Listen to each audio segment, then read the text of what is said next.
Signaling this time around. Early Trundle ban there for Dyrus. Dyrus did play him one time very recently. And Nien especially has been outspoken about how strong Trundle is in the top lane. Wow. Sense Balls really likes Renekton. You know, that's not a surprising ban there. Trundle does very well in that matchup. Interesting. TSM takes it upon themselves to ban LeBlanc. Cloud9 only has 4 bans, so it would be 5 now against that, while TSM has 11. So we're seeing that they actually consider high to take that right away. All right, so Soraka is still up. Yeah. Cloud9 have used it twice already. They love this champion. They've gone back to it so many times, and it really does fit Cloud9 perfectly. It's a strong champion that will be shoving the lane early. Cloud9 love to shove that mid lane early so that they can help Meteos with his jungle invades. They like to shove all lanes early, really. I mean, that's why Balls goes with Renekton. But yeah, it looks like it will be left up this entire time. Last ban Lulu here. That will be a problem for anybody. As well, as you said, Renekton for Balls. Dyrus has actually never got Renekton in this matchup. He played Nasus as they lost in the first one, and then Mundo for when we still saw Mundo around, which was quite back in week 6, 7, 8. So see what Dyrus can do. First pick coming in. 30 seconds left on the clock. You can see how happy the teams are. Not happy, but ready to be in this game. The smiles. We saw Sneaky give him the thumbs up to high when he was on screen. So this first pick from Team Solo Mid tells Cloud9 absolutely nothing. Yeah. First pick in their AD carry, very generic pick here in Lucian.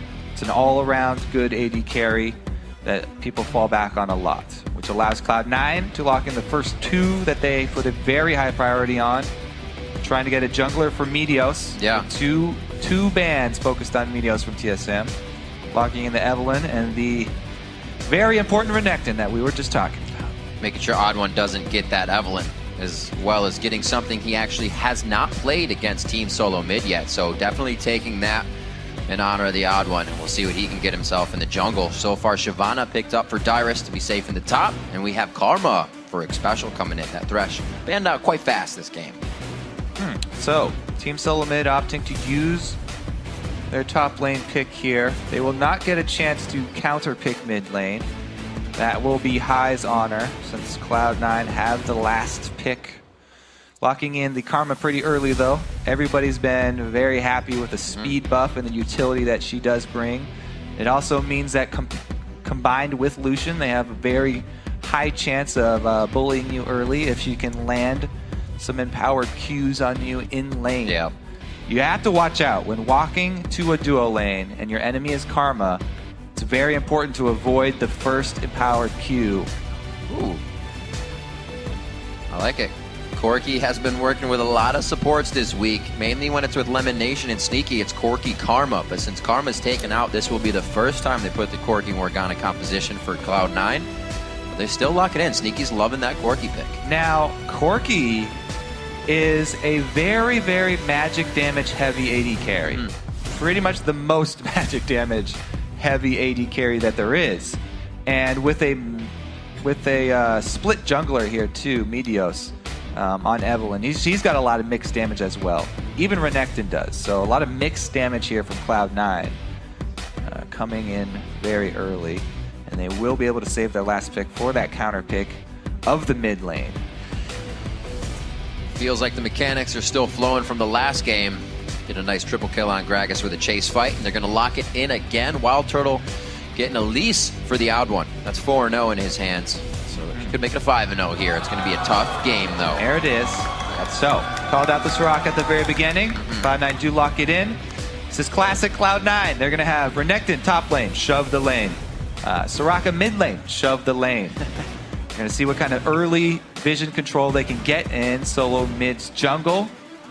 See what the counterplay here is from TSM, because TSM, they could go for some wacky stuff early on. There's no vision early till 2 minutes. There's so many options when you are running a top laner with teleport. You can go for delayed invades. You can get 3 buff starts. And then you can have your top laner just teleport up to the tower and not lose out on much. See what Meteos can do. Like you said, all those lanes will be pushing, and his favorite thing to do is get in the other jungler's face. But The Odd One knows himself how to get around the jungle, what paths to be taken to stay away from an invisible Evelyn. We'll see if he can get himself into that position, because in the jungle, in the mid lane, where our featured matchup is kind of what Link was talking about. The tilt of the junglers to that mid lane is going to have a heavy impact. And with the match just about to begin, we're going to quick take the vote, lolesports.com, and then jump right back into things, because this game is going to be hot. 70% of the vote is tipping in favor of TSM for this one. No, that's a lot behind them. 30% coming in for Cloud9. Now, you did just mention the mid lane and jungle combo. Yeah. Early on, I like Cloud9 for coming out in that duo because Soraka's very, very strong in 2 versus 2 situations, and Hai always running that barrier. If he can draw out the Elise and Gragas, make Cocoon miss, then that should be a pretty strong 2 versus 2 there for Cloud9. It's going to put a lot of pressure on the Odd One. If he does go mid, then they will have to hit that Cocoon, because you need to burst down that Soraka, or else the damage over time from Star Call is ridiculous. Won't be able to keep up with it. We've seen Cloud9 try to bring a level 1 in, especially with the Star Call going down, and it worked for him quite well. But they already said they're not that good at level 1s at strategically positioning themselves. Because I think that's where they need their momentum. When they get hurt, then that's when they start to fall behind. Especially in this blind world of the 4.4 here. Yeah. Cloud9 have a really good level 1 team. Not only do they have Soraka, but they've got Morgana, who can start binding. They may not be good, but they set themselves up to at least do better than they think they should themselves. Yeah, it's very, very easy to do so modest. An invade that the other team does not expect, come at a buff where you don't think they're going to start, and you can snowball the game because you get so much control over that side of the map. If the other team's not expecting it, then it can turn very poorly for them. Interested to see how Cloud9 will start this one at level 1. We are on to the Rift. Cloud9 versus Team Solo Mid. We are over 100 games into the split now. Game 107 to be underway here. TSM on the blue side, Cloud9 on the red. And they have started with a real ward here, so Cloud9 could easily make one of those moves I was talking about. They have the vision advantage. They can defensively ward one of their buffs while simultaneously looking to invade TSM. However, the early spread here indicates that it might be a bottom side. Pile of action. Instant run to the brush for Hai. Puts himself in Meteos barely able to get in without letting Dyrus know. So not only have they defensively warded for their red buff, but they also are aware of the positioning from TSM so far. Blind ward into this bush, that's pretty much the most common way to start it off. A lot of people don't even sit in that bush behind your red buff anymore, just because everybody throws their blind skill shots into it. You know, Dyrus got hooked out there back at Worlds. Not something they wanted, but they got cover on the tri-brush this time. It's his job. He's saying, don't worry, guys, you won't get hooked. I'm in the spot now. Backing on that, he's not going to use his teleport to get back to lane. He will be safe with the walk. It looks like he will be meeting balls in the top. So we get another game that goes 2v2 lanes as we start off the match. Interesting move from Meteos here. Looks like he might want to solo the blue. This will depend on Dyrus checking here. If TSM do not have Dyrus check this blue buff, then Odd One could very well waste a lot of time early game by going towards his blue second. Dyrus will look for it though. He'll find Meteos down there. So action down here, a little bit of trading damage, but really Dyrus finding this blue buff steal is pretty big for TSM, and the Odd One should be able to counter. It will be an even matchup though, because there was no lane swap to accompany that blue steal from Cloud9, and Meteos is looking to go straight to his blue, cut off the Odd One. Cloud9 always have great game plans coming into the level 1 situation. They know exactly what Odd One's reaction will be to having his blue buff stolen. He's obviously going to go try and answer here. Also trying to win the fight. If he can do this big, he will be able to walk down and help them. But Meteos is called off. Now on his own blue. They go for Hai. The flash is not there from either of them. No, Hai could use it, but he's too low. Odd One does get around, and a little bit of chaos proves useful. So the move there from Bjergsen draws Meteos back to the mid lane, allows Odd One to get his steal off. So, Cloud9's plan of starting with the 3-buff start is foiled. Bjergsen with a very strong play in the mid lane to get early aggro from Meteos and draw out his flash as well. Meteos also has to be careful if he wants to come out. The counter ganks from Odd One are going to be even bigger with Repel and Flash up. So Meteos just using that smite is going to keep himself in the jungle, keep himself in the safe zone. Level 3 here as Balls pushes in Dyrus. He'll soak up that experience and hit the same level. But Balls trying to put Dyrus behind already. And Dyrus says Balls will win that lane 85-90% of the time. Woo. So even though Meteos blew his flash, High still has his barrier and his flash. Very dangerous to go for that 2 versus 2 mid from the Odd One. High's got both summoners, and Bjergsen's burned both of his. So remember that next time you try and fight mid lane. Bjergsen gets pushed out quite hard. That cooldown on Star Call just not allowing him to keep Drunken Rage up enough and really get himself sustained. So Odd One's going to be soaking up the experience here in mid. But we are seeing, just as Link said, that junglers would be in the back pocket of the mid lane to start off a lot of what is going to happen in this game. So far, so good. Yeah. As I said, Meteos also going to want to hover around that area. Both junglers will be visiting Rays and Wolves more often for this game, especially since Bjergsen burned both summoners early. He's actually vulnerable himself. And that works out great for High. Being one of the lower farmers in the league, Meteos can take that. High is usually farming, or roaming around to lanes, I should say, so the low farm shouldn't affect him if it does come into play. And Bjergsen feels like he's a little too close for comfort. Takes a few steps back. So it is fairly difficult to CS with Soraka, spamming Star Call like that. Takes a good amount of practice to get to the point that High's at. Able to keep his CS very well here in the mid lane so far. Leave it up to Cloud9 to choose a rumble for the top lane hard farmer and a Soraka in the mid lane sometimes. But they put themselves in that position because they know they can come out on top. Lemon Nation, a bit of a two-step here, getting bush control. 5-minute trinket swap for High. He's switched out and he's got a sweeper now coming back. On top of the sweeper, pink and green ward. That's that vision that I talked about in the early game from Cloud9. They invest in it very early.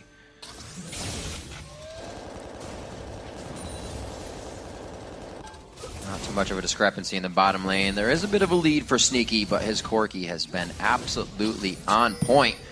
It's interesting to see that Wild Turtle isn't able to really bully him out of lane with that Lucian as he would normally. Like we said, that Lucian is 10 times played. This will be the 11th for Turtle, and he's got 8 wins and 2 losses. So no stranger to being against pretty much anything in that lane. Maybe a little bit different, though, without a lot of pressure coming from Xpecial on this one. A lot of the black shields won't allow TSM to get a big hold on this lane. Yeah. C9 doing a pretty good job getting that early farm in, shoving TSM down to their turret. Morgana does have a pretty easy time of getting gold off of that Spell Thieves as well. A little bit above it, Xpecial there, but they're fairly close. Only 10 gold difference. Still waiting for jungler presence to really tilt this game. No first bloods have been had, but we've already seen the summoners go down. So the pressure has been added to the lanes by Cloud9. It's really been more of a response from Team Solo Mid so far after the buffs. Take a look at this. 7 minutes, just barely getting to 7 minutes, and Cloud9 already have 3 wards in TSM's red side jungle. That's where they're going to be wanting to make their plays. Meteos will spend a lot of time towards this side of the jungle. Be a nice red buff steal for him as High keeps Bjergsen controlled in the mid lane. As the wave pushes up, he's not going to be going anywhere. And you can see High kind of tilting down to the left side. If anybody needs help, he'll be able to come to it. So the mind games here from Meteos are great. He knows that Odd One's aware Meteos started at his blue, and Odd One, since both of his buffs were taken right at spawn, he has to make a choice. Do I want my blue or do I want my red? And he chose blue for his mid laner because TSM, let's break down some of the blue buff stats here for you guys. TSM have the highest percentage of their own blue buffs given to a mid laner. 74.8% of their own blue buffs are given over to Bjergsen, which is the highest in the entire league. Whereas Cloud9, Meteos takes a lot more of the blue buffs for himself, C9 only gives 62% of their own blue buffs too high in the mid lane. Meteos takes a lot more of them. Doesn't look like this is one of those percentages. Oh no, it will be. He makes his way over. They were deciding. Taking a little bit of harass from Bjergsen in the mid lane, but he says, I need it. Got to keep clearing just as much as Bjergsen does. And Meteos gets a little bit of a mana refuel on the way back out from Soraka. So they keep themselves sustained and ready to fight. No teleport. Actually, I should say teleports down from Dyrus, but no offensive teleport just yet, as TSM will be setting up for the first dragon quite soon. Yeah, what Balls likes to do is just shove you into turret when you have teleport. He's almost always taking the ignite instead. Yeah. Likes that combat summoner. Puts the kill pressure on the champion with teleport. And he also has the ability to stun you. So you have to be very wary of the all-in from Balls early. Because even if you get away with your teleport, you'll probably be low. And he'll get a lot of turret damage. Going for it already. He gets pushed back into the turret, throws down Dominus, so he's going to take instant aggro from the turret. The ignite is down, and it's not going to be enough on the tick. No first blood. Yeah, one more hit there from Balls would have done it, but he's got to be scared of Elise coming in at any time. Didn't want to take too much tower aggro. He'll settle for the turret damage. Meteos coming up means that not only does he not have to worry about Odd One, but they also take the turret itself. Almost expecting this game to be more structures than kills, and if it keeps going that way, I would not be surprised. Bjergsen to get a good push in denial of CS in the mid lane, but it's going to be high right on the backside to soak up all that experience, so nothing missed. 69 to 66 in that mid lane, but looking at the top lane, Balls has been pushing Dyrus into the turret at 90 to 66 in CS. Yeah, pretty much the story all the time with Balls and Dyrus. Dyrus has said multiple times in interviews he's most scared of Balls as a top laner. And it often has to do a lot with Balls taking the very aggressive early game champions, so he gets an early game lead on Dyrus a lot. I think that plays into his mentality a lot. High still has summoners. He dodged out a good bit of damage by getting the silence on and not letting them pop the barrel, but gets a nice flash over the thick part of the wall. No follow in from Team Solo Mid, but they will be a return on that flash down. By the way, High, of course, does max the star call. If any of these viewers are trying to try out that solo queue Soraka, so max star call and then W second for the heal. He only puts 1 point in the silence. Meteos looking to make Dyrus pay for burning his flash. I like this play. It's going to be hard for Dyrus to farm up in this lane. His turret is gone. He would have to invest in pink wards, and even then, very dangerous. So Meteos looks to make him pay. Stun is down. He uses the Dragon's Descent. Can he get himself to a safe spot and just teleport out of this one? Ball's not really going to be able to do too much to him, but they're too close. He'll have what he needs to stun and not give him the Dyrus. chase, though. No. Cool down on that slice and dice. Okay, Burnout's able to get him to safety. Bjergsen's had pretty much check on High in the mid lane as High has had a check on Bjergsen. So neither of them are roaming into any of this fighting on the sides of the map. Only when the junglers come to then. Again, back at the turret, High doing what he can with the bananas against the turret. Odd One has been spotted out right now by the Dragon Ward. Two versus two. High has a pretty good advantage. Be very big. The heal they can put back onto Meteos is going to allow. No, High takes it because he took the brunt of the body slam coming in. Back over to High. Another heal. No, the wish coming out on himself. And he is able to keep himself alive. No, did not hit the barrier in time. Meteos now in a very bad spot. Sneaky over the wall. But Expulsal gets him down with a fast Q and turns away from the explosion. Wild Turtle now on the fadeaway calling, but he may go down. The heal. The auto attack does make the distance. And it takes down Turtle in the 2 for 2. Yeah, I don't know. High did not use his barrier in that. Did not last long enough. The jukes from Odd One, though. Let's talk about this. He goes over, flashes over, and then as soon as Meteos comes over, the repel, High actually comes into range of the circle. Oh, man. That was definitely a mistake by High. But High was worried about Bjergsen just soloing him. So he was kind of between a very dangerous special support coming up and the wall there. So not very many options for High there. And he decided to come over towards the end. So in the end, they do trade. They get 2 kills for themselves. Bottom lane does rotate up very quickly as well for Cloud9.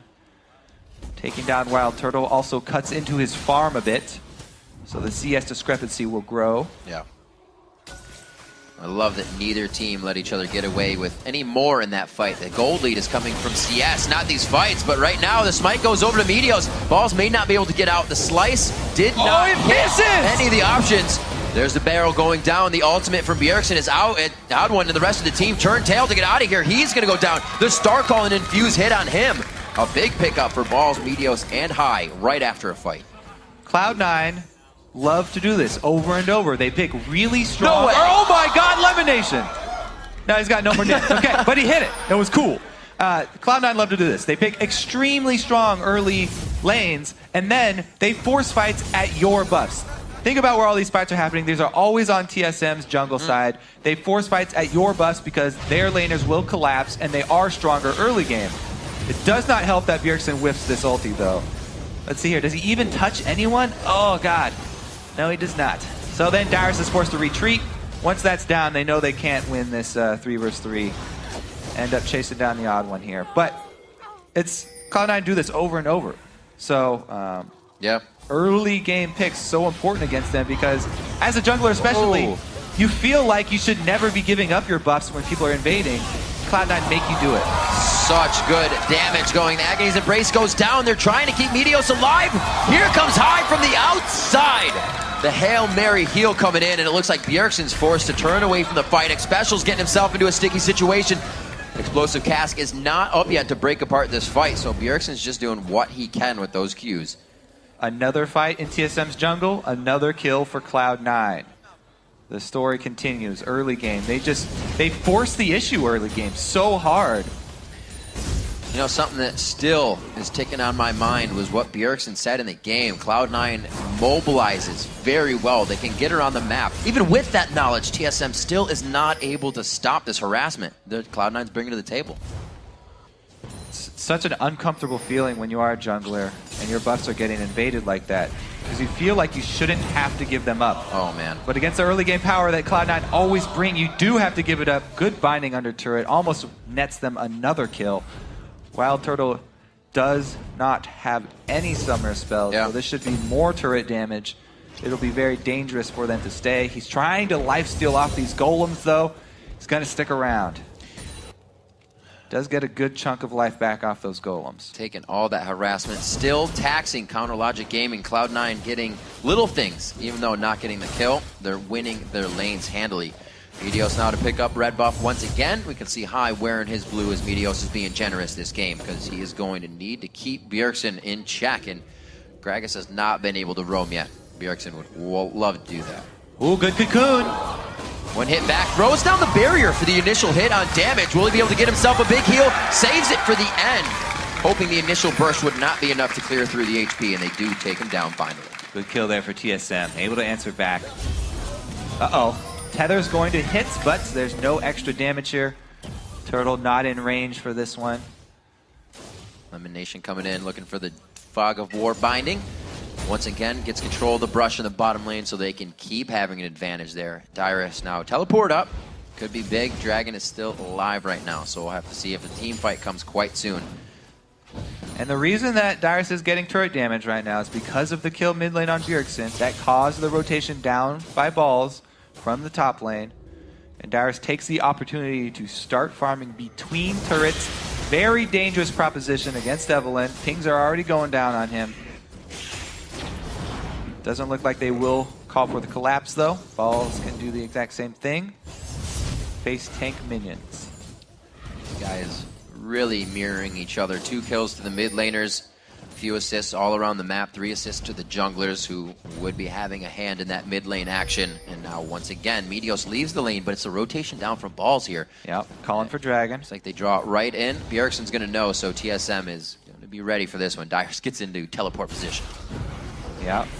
Now, even if he teleports in, I think TSM would rather take the top turret than contest this Dragon.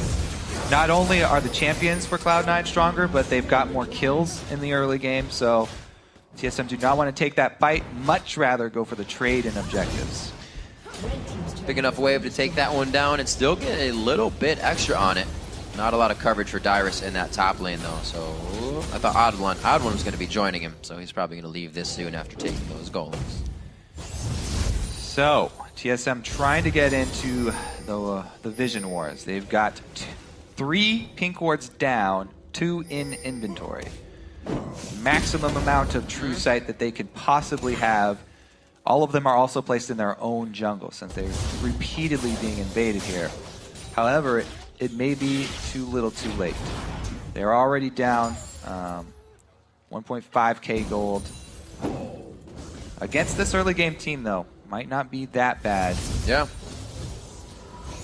Not like TSM have any crazy scaling to fall back on, though.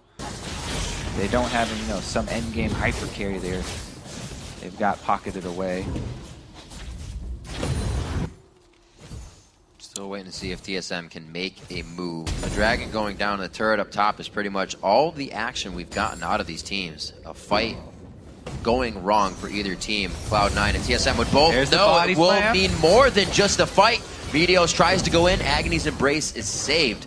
And that's not even going to push Bjergsen out of lane that much. He'll stay and be happy to farm. TSM looking to get a little bit of an advantage here, or at least even the gold back up and open up the map for the bottom turret takedown.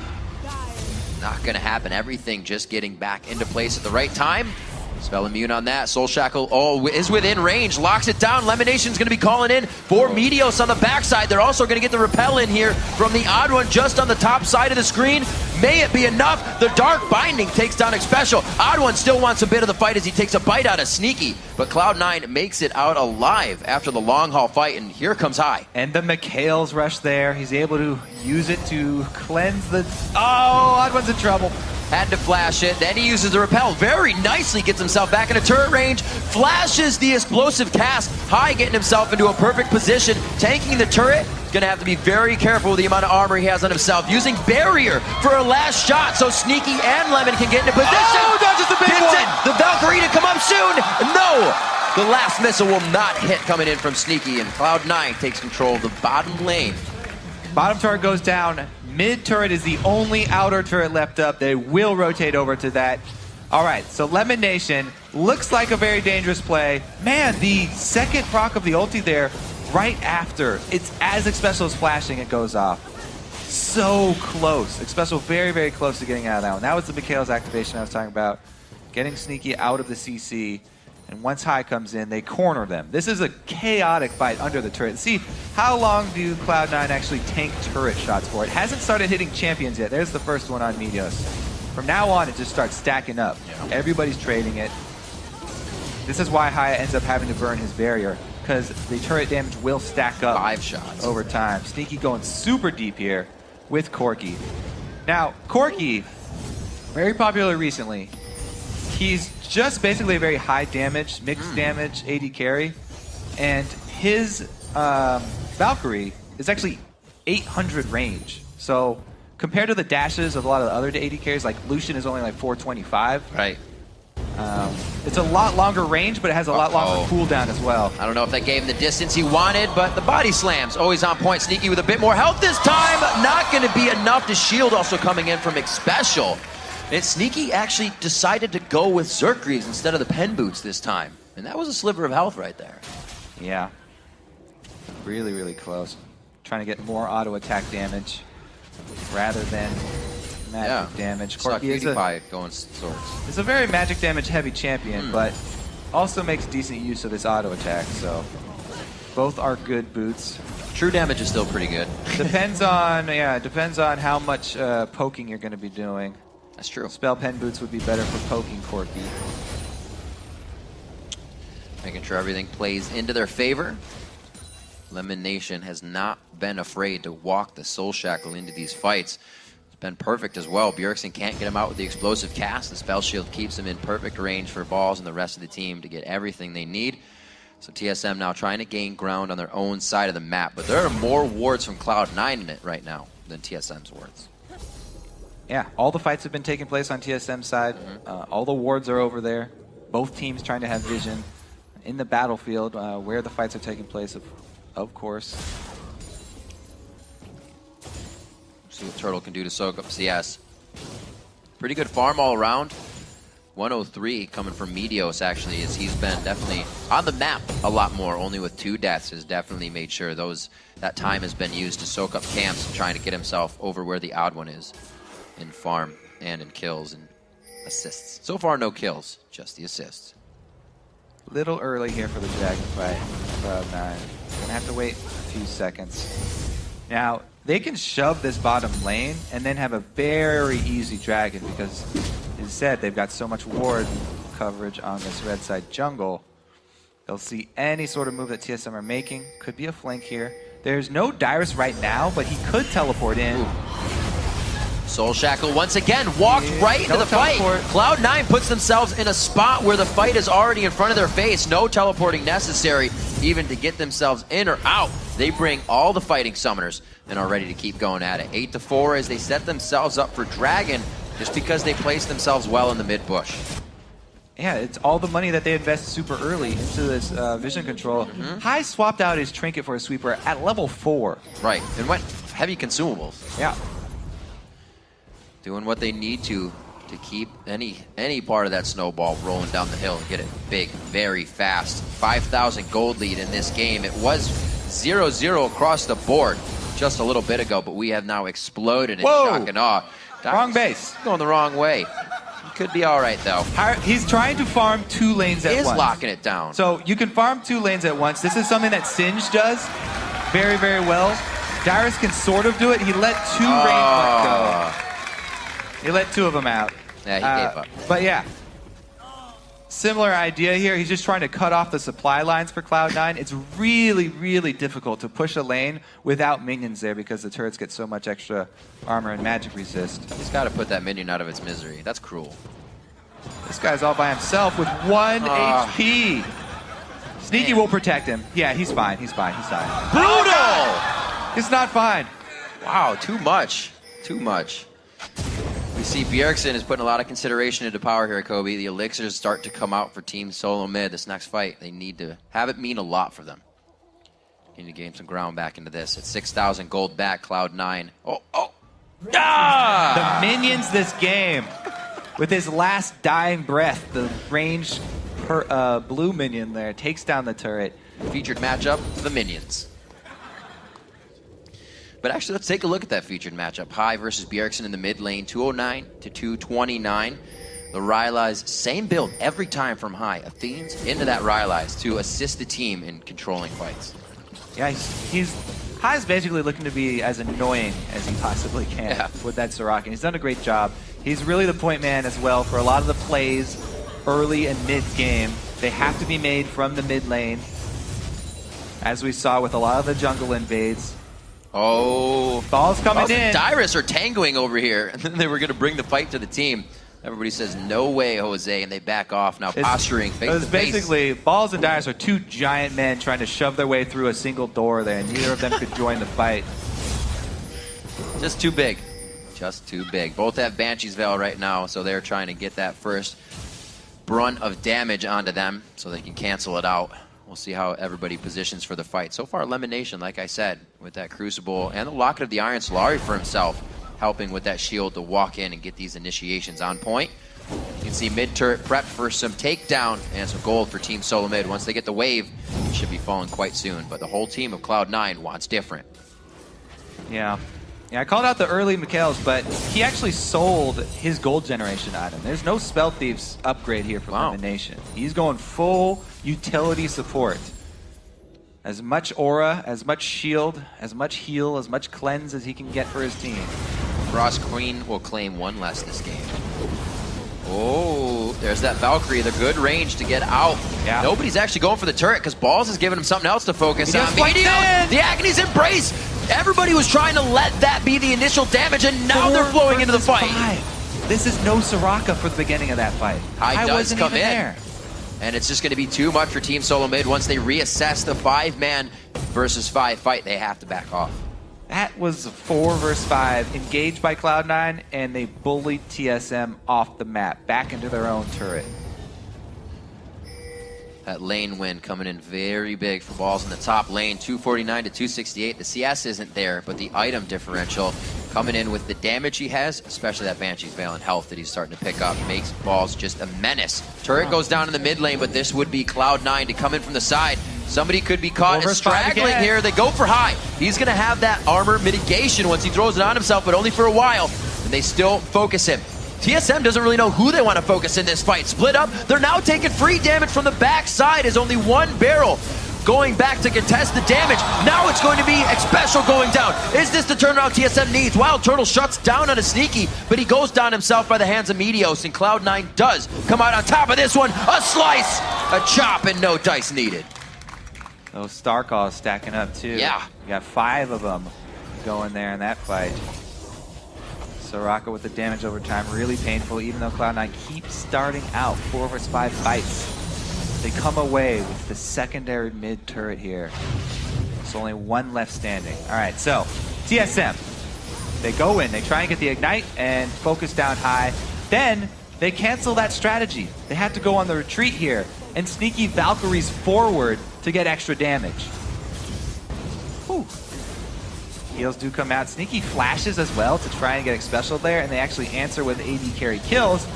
It ends up being Wild Turtle getting binding to the face as well, though. So both ADs going really ham there and paying for it with their lives. That's so ridiculous how much havoc High is wreaking with Star Call in the fights. It's not a skill shot you dodge out. You're watching for things to fly laterally and vertically across the map. This is falling on your head just if you're in range. And it's hard not to be in range when you have a Dyrus, an Ottawa, and a Bjergsen that want to get into the fight and do their damage. Yeah, special with the Mikhails of his own there too. It was almost saved him. Not quite though. 11-5. Lanes are just trying to be pushed right now. TSM is providing themselves with the wards to do so, but a scary situation when we just saw the 4v5 heavily going in favor of TSM, and then the 5v5 being as it should. Cloud9 taking mid turret in the second tier. The map being opened up that much more, and with Dragon alive, that'll be Sneaky's. He's gonna go ahead and solo that. Yeah, he has no problem soloing that Dragon. Bloodthirster, plenty of lifesteal for that. I'm really intrigued by the item path from Lemon Nation.